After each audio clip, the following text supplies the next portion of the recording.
We're going to run the most. This is our bread and butter play, our go-to play.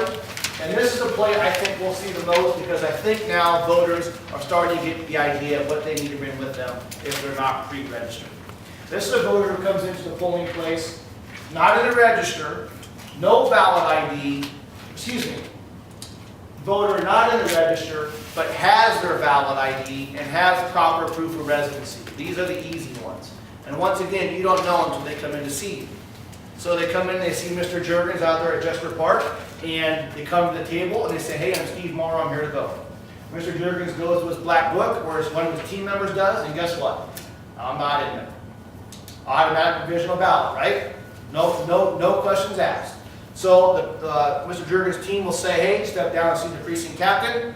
Precinct captain will get into the address library to make sure I'm in the right polling place, and sure enough, I am. I'm in the right polling place.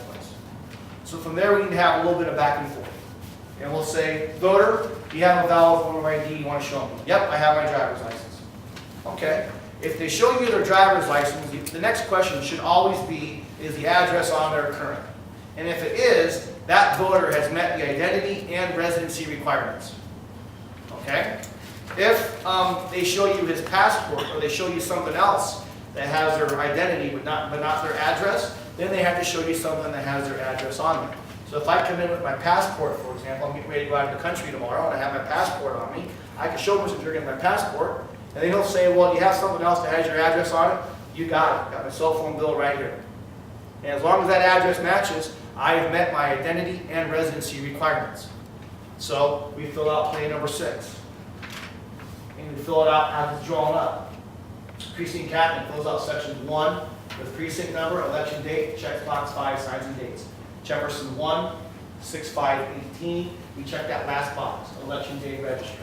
What does non-poll book precinct mean? Non-poll book precinct simply means we don't have computers. We're not using laptop computers. Our computer is our black and white. That's all that means. And then the voter fills out section 2 with their name, address, date of birth, and they sign and date it. And then the voter has to fill out the registration form, of course. Remember your check a little part. Voter, even though the voter has all the documentation, not the book, still a provisional ballot. So the voter will not vote on the machine. We will give the voter his provisional ballot envelope, and we will go ahead and tell the voter to step over to mark your ballot. When you're done marking your ballot, put it into the envelope, bring it back to me all sealed up nice and neat. And then we'll put it into the red bag. What are we doing? A receipt. And there's only one receipt for this type of voter. There is no attester scenario here. Why? I'm my own attester. I've showed you my ID, I've shown you my residency. So all we fill out here is, in section 1 we check box 5, in section 2 we check box 4, no other documents necessary, and we cross out box 3, and we sign and date it. We hand that to the voter. That voter is now a registered voter. We'll process the ballot, we'll process his registration. In November, when I come in to see Mr. Juergens at Jesper Park, I'll be a green voter and his black voter.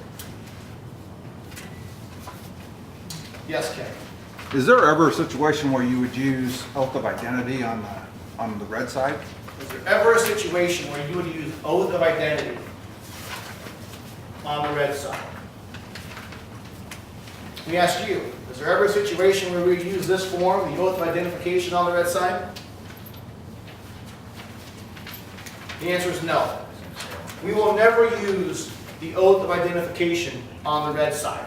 And let me go to the poster here for a minute, okay? We're trying to trick you up here. This oath of identification form that we spent so much time on 10 days ago is only for our green voters. It's only for our green voters. This is only for a voter who comes into the polling place, is in your book, meaning they're in the green, and does not have their ID or doesn't want to show us their ID. They will sign this oath of identification form. Okay? This is the voter's get out of jail free card for this year, if they're in the green. And if you notice on your poster here, on the green side, it has sign the oath under no valid form of ID, or refuses to sign, or refuses, signs the oath.